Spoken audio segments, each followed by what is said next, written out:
ready to Bomba! Salsa in the show because it not only is such a big part of who we are, but also Salsero. It's a culture. We're going to talk about that. But Salseros love to talk about salsa and what's going on with salsa, what's not going on with salsa. So we'll get to that in a second. But let's begin with this, Christina. Just what does salsa mean to you? Salsa music, the culture, the flavor. Because, everybody know you're the Philly salsera. That goes without saying. I live and breathe it. It's funny because people always ask me that. And then I have other people who say, I can tell that you love your culture. And I'm like, you're Puerto Rican too. And they're like, yeah, but there's a difference. When I dance. There's levels to this. There's no doubt. There's levels. I have, I go places and there's people who are learning, right? And no diss to anybody that's learning because everybody wants to learn, right? But when it's a part of your culture, like something that you live and breathe, it's different. And you can see it. You can see it with salseros on the dance floor.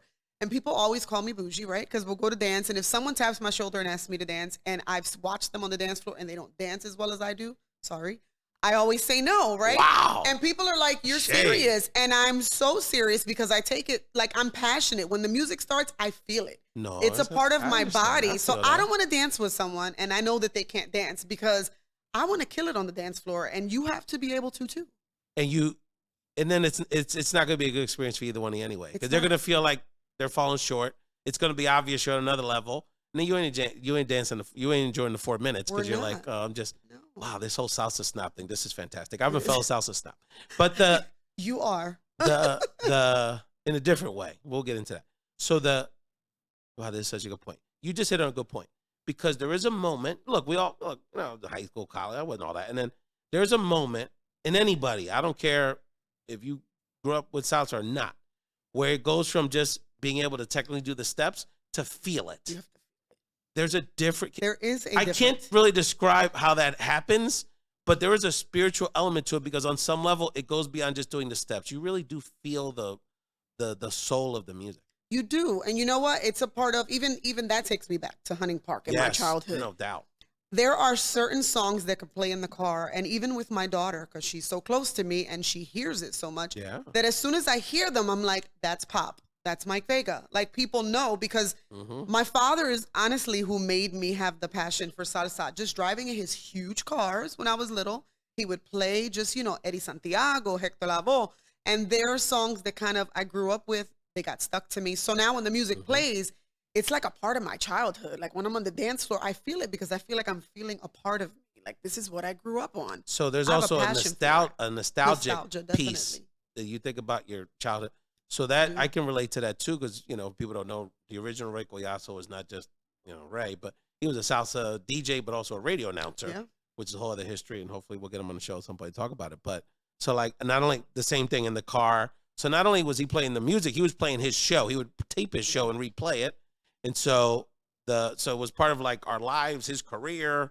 And then like we had musicians come by the house and play. I remember when I think about salsa music, I think about Christmas because they would come over and play music and we just, rest in peace to Elvis Bonilla, who just passed, was one of our great salsero friends in Philadelphia and how many times we partied with him and played music with him and a lot of those musicians when I was a little kid were there at the viewing.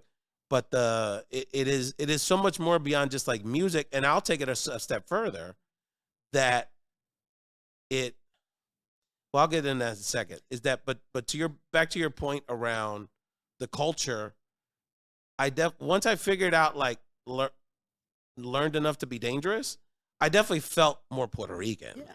You know what I mean? It is almost like a rite of passage. It is. In a lot of ways. So I encourage people to take lessons. It don't matter who you are. I'll tell you a quick story. One day I was in New York, I don't know, one of them big Latin Copa, one of them big clubs back in the days. And, typical big thing, bunch of people. So this guy had a friend of ours from college. He was Latino, but he worked for a multinational company. So he traveled a lot. So he had the two most petite little Asian women, like real tiny, little frail women. And he was like, I was like, oh, these are your coworkers? He said, yeah. I'm so exhausted. I said, what are you talking about? He goes, they're my coworkers in Japan. They're humongous salseras. So now they're in the Mecca in New York. Yep. So they've been here for 5 days, and all they want to do every night is go to all these salsa clubs. Yep. So he's like, this is night 4. I'm exhausted. I'm tired of these two. and they were awesome. Like for little tiny little things, they were phenomenal dancers. So anybody could be a great dancer, and then we could enjoy it and feel the music. Those women felt it like everybody else. So tell me about the scene, Ted, because I must say, as a married guy, I don't get out that much anymore. So like I'm kind of retired from the scene. So like, talk to me about the Philly scene, because you seem to be, you're definitely the Philly Salsera. Like, I'm still in is there. the scene still popping? It was a lot more popping when I was a teenager, right?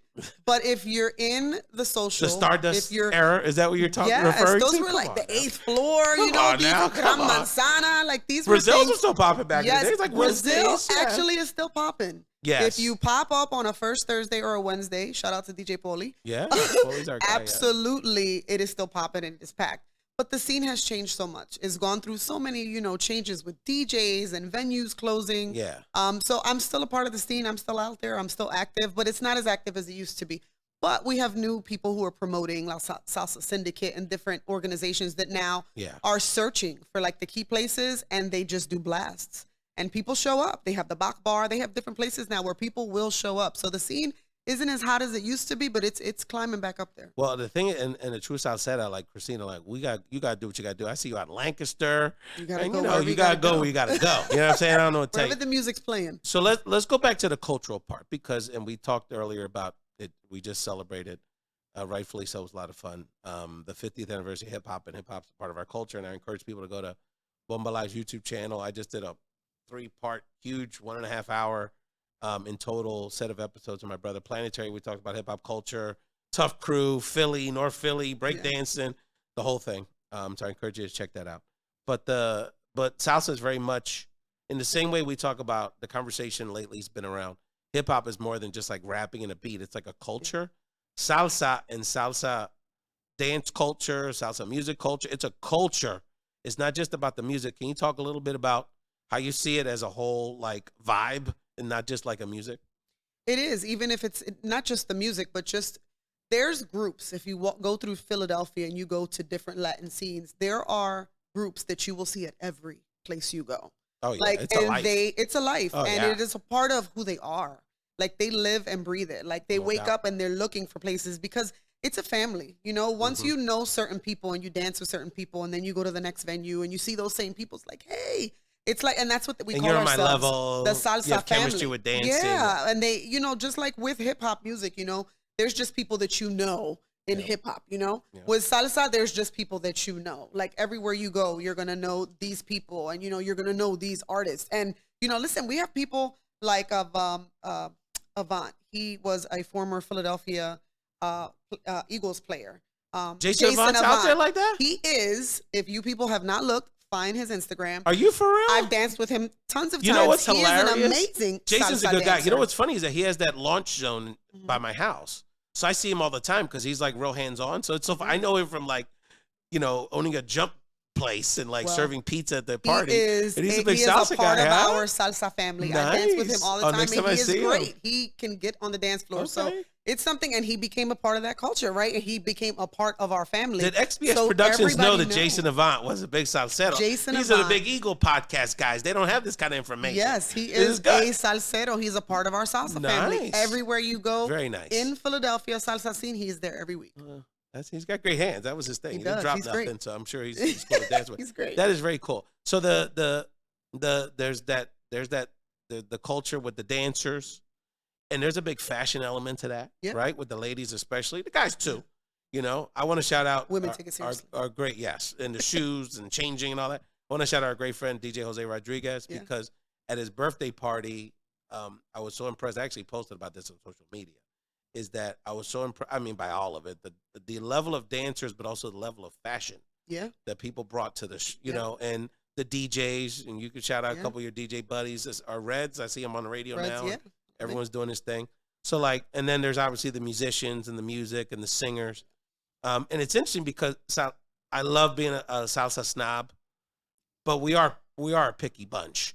And so one of the things that's interesting on social media I wanted to pick your brain about is that, especially now with the reggaeton, música urbana movement is so dominant, is that salsa snobs get real, like, indignant about it. Like, oh, it's not like the old days. It's not like the music we had. This isn't the same. And I'm like, hey, salsa had some of the raunchiest lyrics of all time. So let's keep that real. Let's stop with this, revisionist history. Yeah. The other thing, too, is that it's not like the more reggaeton gets big, salsa hurts it. We got to support salsa. Not at So my question to you is, there's some new young guys. Shout out to the main guys, the Philly kid, Luis Figueroa. Yeah, he's killing Christian Alice is another guy. Luis Otero, a couple of the South Americans. Yeah, Aida Plasencia, Tony Sucar, that did the Michael Jackson remix album. So, like, I guess my question to you is, what are we complaining about? If all the regular Salseros are still around, Mark Anthony's still around doing his thing, Frank and Nigga our homies out here, and we have new people we can support. So are we supporting the young guys? Are we just sticking to the past? Like, what's going on with the music scene? I think it's a matter of perception and what people prefer. I think Luis Figueroa is killing it. I like his songs. I'll play them in my car. New York, hold on for a second. Bronx, all that. Con la salsa. Luis Figueroa grew up with us in Philly. Thank you very much. And he was mentored by Mark Anthony, so that tells you something about it. That's Born right. and raised in North Philly. No doubt. And by the way, was a child prodigy. He's like Bruno Mars. When he was 4, we've known Lucito since he was 4 or 5. He'd go to the festivals. Like, we all knew growing up he was going to be the next big guy. It's not a new phenomenon. So, by the way, Luis, when you coming on Bomba Live, Pop, that's right here. Get another mic. Anyway, next time. So that's my thing. I like him. I think he's doing great. I will always support him. No doubt. It's just a matter of preference, I guess. Like, see, I love new music and I'll hear it and I like it, but I will never love it as much as old school. You know, it's funny you say that. I am big on old school salsa. It's so funny you say that because, like, I'm trying to promote these new guys because it's important. And then this guy, Chris Ali, said this little pretty boy guy. And I think I forwarded to you. I forwarded to my wife the other day. I'm like, oh, you should like this guy. Good looking kid. He got a lot of flavor. She goes, it's cool, but it's not the same. Right. And it's like as much, he's cute and the music's fine, but it's not Mark Anthony. It's not Victor Manuel. It's not Gilberto. It's not La India. He's like, I just can't get into it. But she can get, it's funny because she can get into the new reggaeton stuff. Like she loves Rao and Bad Bunny and all that. You know why? Because I think that we grew up with salsa and it was something that was always there. And even though reggaeton has been there for a very long time, it's not the same. Yeah, it wasn't much as bigger appreciated now. or By as us. big. It was big in Puerto Rico, but the Puerto Ricans now here, it's like it took us a minute. Yeah, it's newer. I love reggaeton. I'll get down with some reggaeton in my car. I'll spend the whole day listening to it. But it's just, to us, it's brand new. Salsa for us has been there forever. Yeah, it was the foundation. So I try to equate it to people that salsa music's like our especially Puerto Rican. I'd say Puerto Ricans and Colombians. Everybody else is a little different. But it's really our soul music. Don't step to Christina on the floor unless you got it. Thank you, XPX Productions. Thank you, the family here at Pyramid Club. The rest of our collaborators, of course. You're seeing a lot of great co-hosts and collaborators here on Bomba Live. Betty D's going to be back on the show very soon, our homegirl, as well as the rest of the crew. And please subscribe to Bomba Live on YouTube. Download it anywhere you can join a podcast for the show you've been waiting for your whole life.